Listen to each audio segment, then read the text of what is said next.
জয় শ্রী মহাকাল। বন্ধুরা, আজকের ভিডিওতে আমরা কলকাতার হাওড়া স্টেশন থেকে রওনা দেব মহাদেবের অত্যন্ত জাগ্রত এবং পবিত্র ধাম উজ্জয়িনীর এবং ওমকারেশ্বরের উদ্দেশ্যে।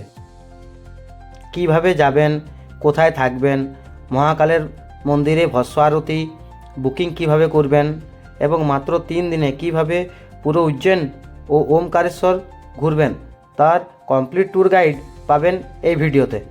তো আর দেরি না করে শুরু করা যাক। বন্ধুরা, উজ্জয়িনে যাওয়ার জন্য হাওড়া থেকে সবচেয়ে সেরা অপশন হলো শিপ্রা এক্সপ্রেস। এটি সপ্তাহে 3 দিন সোম, বৃহস্পতি, শনি চলে। এছাড়া আপনি কলকাতা আহমেদাবাদ এক্সপ্রেস বা শালিমার থেকে ভুজ এক্সপ্রেসেও যেতে পারেন। ট্রেনের জার্নি মোটামুটি সব ট্রেনগুলোতেই 25 থেকে 27 ঘন্টা। স্লিপার ক্লাসে ভাড়া পড়বে 700 থেকে 800 টাকা এবং 3 টায়ার এসিতে 1800 থেকে 2000 টাকা। যেহেতু আমাদের বাড়ি বাঁকুড়াতে, তাই আমরা দুর্গাপুর স্টেশন থেকে ট্রেনে উঠেছিলাম। উজ্জয়ন স্টেশনে নামার পর অটো বা টোটো নিয়ে চলে আসুন মন্দিরের আশেপাশে। হরসিদ্ধি মার্গ লোক বা মহাকাল মন্দির বা মহাকাল চড়াইয়ের সামনে প্রচুর হোটেল বা ধর্মশালা পেয়ে যাবেন। বাজেট হোটেল নিতে গেলে মোটামুটি ধরুন 800 থেকে 1200 টাকা ডবল বেড এবং ধর্মশালা নিলে 400 থেকে 600 টাকার মধ্যে পেয়ে যাবেন। আমরা ছিলাম হোটেল ডিএস প্লেসে, আমাদের 1000 টাকা করে পড়েছে। এছাড়াও আমি আপনাদেরকে আমার ডেসক্রিপশন বক্সে দিয়ে দেব হোটেলের নাম্বার, নাম এবং ধর্মশালার নাম্বার এবং কিভাবে বুকিং করবে তার ওয়েবসাইটেও আমি দিয়ে দেবো। আপনারা আপনাদের মতো পছন্দসই হোটেল দেখে নেবেন। এবার বন্ধুরা, সকাল সকাল স্নান করে মহাদেবের দর্শনের উদ্দেশ্যে বেরিয়ে পড়ুন। কারণ উজ্জয়ন মানে শুধু মহাকাল নয় বা মহাকালের দর্শন নয়, এখানে আরও অনেক কিছু ঘোরার জায়গা আছে। তাই সকাল সকাল বেরিয়ে পড়ে আপনারা যদি শীঘ্র লাইনে দর্শন করতে চান তাহলে পাশের কাউন্টার থেকে দেখতে পাবেন শীঘ্র লাইনে টিকিট দেওয়া হচ্ছে। পার হেড 250 টাকা করে টিকিট। আপনি আগের থেকে অনলাইনে টিকিট কেটেও আসতে পারেন। এবার জুতো রাখার স্ট্যান্ড আছেন ফ্রিতে, ওখানে জুতো রেখে আপনারা এরকম লাইন দিয়ে মন্দিরের ভেতরে প্রবেশ করবেন। তার আগে আপনার যে টিকিট আছে সেটা ওরা চেক করে দেখে নেবে। কিন্তু এখানে মোবাইল নিয়ে যাওয়া অ্যালাউ নয়। আমরা নিয়ে গেছিলাম, কিন্তু নিয়ে গেলেও ওখানে ভেতরে গিয়ে ভিডিও করতে পারবেন না। দেখতে পাচ্ছেন একদম ফাঁকা, একদম ফাঁকা ফাঁকা আমরা সবাই চলে এসেছিলাম। যেহেতু আমরা শীঘ্র দর্শনের টিকিট কেটেছিলাম 250 টাকা দিয়ে। এবার মন্দিরে প্রবেশে গিয়ে খুব ভালোভাবে দর্শন করছি। ভিড় একটু বেশি ছিল, যেহেতু সোমবার ছিল তার জন্য একটু ভিড় বেশি ছিল।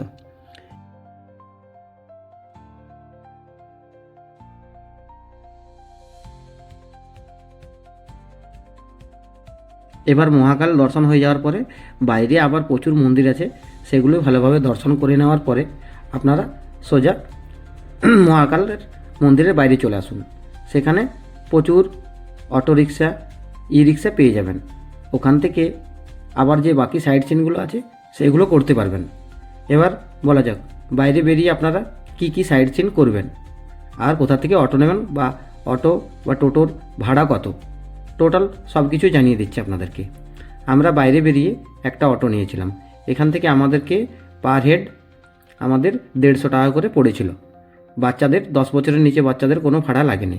এবার আমরা প্রথমেই গিয়েছিলাম গড়কালিকা মন্দির। গড়কালিকা মন্দির 51 শক্তিপীঠের মধ্যে একটি শক্তিপীঠ। আপনি এখানে দর্শন করতে গেলে দেখবেন মা আপনার দিকে তাকিয়ে হাসছে, এই অনুভূতি হবে আপনার। গড়কালিকা মন্দিরের পাশে আছে স্ত্রীময়ী গণেশ মন্দির, ওখানে দর্শন করে নিন। ওখানে দর্শন করে বাইরে চলে আসুন। আসার পরে আবার টোটো নিয়ে বেরিয়ে পড়ুন।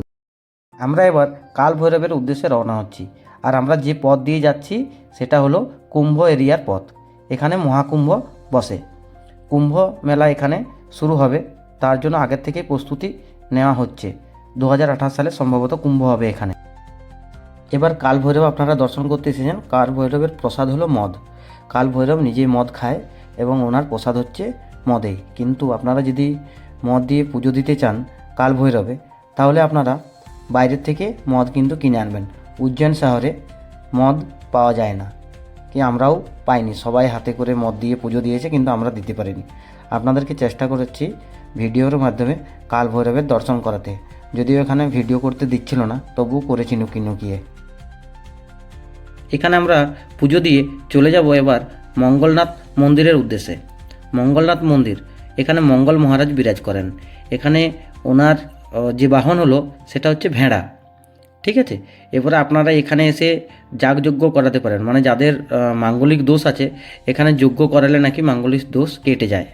এবার আপনারা এখানে পুজো দিয়ে দেখুন শিপ্রা নদী, একদম উপর থেকে দেখতে পাবেন শিপ্রা নদী। কিন্তু একটা ইন্টারেস্টিং কথা হলো শিপ্রা নদীকে কিন্তু আপনি উপর থেকে দেখতে পাবেন না, যে শিপ্রা নদীটা বয়ে চলেছে। আপনি দেখতে পাবেন আমাদের যেমন পুকুর বা ডোবার জল থাকে, একদম স্থিরভাবে দাঁড়িয়ে রয়েছে। খুব মানে একদম এই একটিই নদী পাবেন আপনি, দেখতে পাচ্ছেন। আপনার কোথাও মনে হচ্ছে যে জলটা বয়ে চলেছে, একদম স্থির যেন দাঁড়িয়ে আছে। এখানে অনেকজন স্নান করে শিপ্রা নদীতে, এখানে এসে স্নানও করতে পারেন। এবার আমরা বেরিয়ে পড়ব সন্দীপনী মুনি আশ্রমের উদ্দেশ্যে। এখানে ভগবান শ্রীকৃষ্ণ এবং তার ভাই বলরাম দুজনে এখানে শাস্ত্র এবং 64 কলা শিখেছিলেন।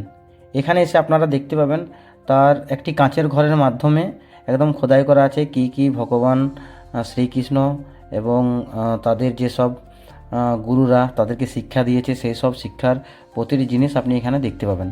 এবং সামনে একটা বড় মাছের ঝিল আছে, সেখানে দেখতে পাবেন মাছের করা আছে, এগুলো দেখতে পাবেন এখানে এসে আপনারা। এবার অটো নিয়ে চলে আসুন আপনারা আপনাদের রুমের উদ্দেশ্যে। এখানে রাস্তায় আস্তে আস্তে আপনারা খাবারও খেতে পারেন। এখানে মোটামুটি 120 টাকা পার থালি, যেখানে সবজি থাকবে, ভাত থাকবে, 2টো রুটি থাকবে, এই ধরনের খাবার পেয়ে যাবেন। আপনারা খাবার খেয়ে এসে একটু রেস্ট নিন। এবার আমরা রেস্ট নেওয়ার পরে বেরিয়ে পড়ব রামঘাটের উদ্দেশ্যে বিকেলবেলায়। এবার আপনারা পৌঁছে যান রামঘাটে বিকেল 5টার মধ্যে। 6টার মধ্যে এখানে আরতি শুরু হয়। তার আগে গঙ্গা মাকে প্রদীপ জ্বালিয়ে আপনারা প্রণাম করে নেবেন। এবার কিছুক্ষণ বাদ দিয়ে শুরু হবে। তার আগে এখানে বোটিং করা যায়। সাধারণত আমরা যখন গিয়েছিলাম জল কম থাকার জন্য বোটিং করতে পারিনি। আপনারা যখন যদি বর্ষাকাল বা একটু সময় আসেন জল থাকলে, তখন আপনারা বোটিং করতে পারবেন। তাছাড়া আপনারা অপেক্ষা করুন, এখানেও গঙ্গা আরতির মতো শিপ্রা আরতি হয়। এবার এখানে শিপ্রা আরতি দেখে নিন। সন্ধে 6:30টার মধ্যে কিন্তু আপনারা পৌঁছে যাবেন হরসিদ্ধি মাতার মন্দির। হরসিদ্ধি মাতার মন্দিরে আমরা পৌঁছে গেছি। এখানে এসেও কিন্তু আমরা দেখতে পেলাম এখানে আরতি হয় এবং একসাথে প্রচুর পরিমাণে একসাথে প্রদীপ জ্বালানো হয়। সব থেকে সুন্দর দৃশ্য এটা। আপনারা এসে এখানে কিছুক্ষণ কাটান এবং আরতি দেখুন। আরতি দেখার পরে আমরা আস্তে আস্তে এবার যাব মহাকাল করিডোরের উদ্দেশ্যে। এখানের আরও একটি আকর্ষণ জিনিস, সেটি হলো মহাকাল করিডোর। এটা নতুন তৈরি করা হয়েছে কিছু বছর আগেই। মহাকাল করিডোর মোটামুটি আপনার ঘুরতে সময় লাগবে 2 থেকে 3 ঘন্টা। পুরো মহাকাল করিডোর যদি আপনি ঘুরে দেখতে চান, দিনের বেলা থেকে রাত্রিবেলায় এখানের সৌন্দর্য আরও আলাদা। এখানে লাইটিং শো থেকে আরম্ভ করে আপনার এখানে দেখতে পাবেন শিবের যতগুলো পুরোনো শিব পুরাণে দেওয়া আছে এবং শিবের বিয়ে, শিব কীভাবে গিয়েছিল, সাথে সাথে কে কে গিয়েছিল, তার পুরো ডিটেলস একদম দিয়ে দেবে। মানে আপনি দেখতে পাবেন পুরো শিব পুরাণ থেকে আরম্ভ করে সব কিছু দেখতে পাবেন এখানে। খুব সুন্দর জায়গা এটি। আপনারা মোটামুটি ঘুরতে আপনাদের যত টাইম লাগলো আপনারা মোটামুটি ঘুরে দেখবেনই। কিন্তু এখানে রেস্টুরেন্টও আছে ভেতরে, ভেজ রেস্টুরেন্ট, এখানে খাবার খেতে। এবার মহাকাল করিডোর ঘুরে চলে আসুন ভারত মাতার মন্দির।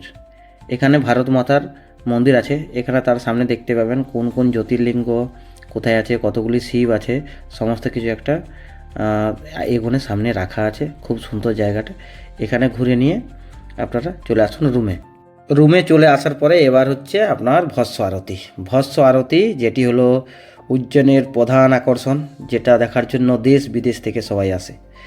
এবার আপনারা ভস্ম আরতি কীভাবে দেখবেন? ভস্ম আরতি দেখার জন্য আপনাদেরকে মিনিমাম 1 থেকে 2 মাস আগে অনলাইনে টিকিট বুক করতে হবে। তাও পাবেন কি না তা সন্দেহ।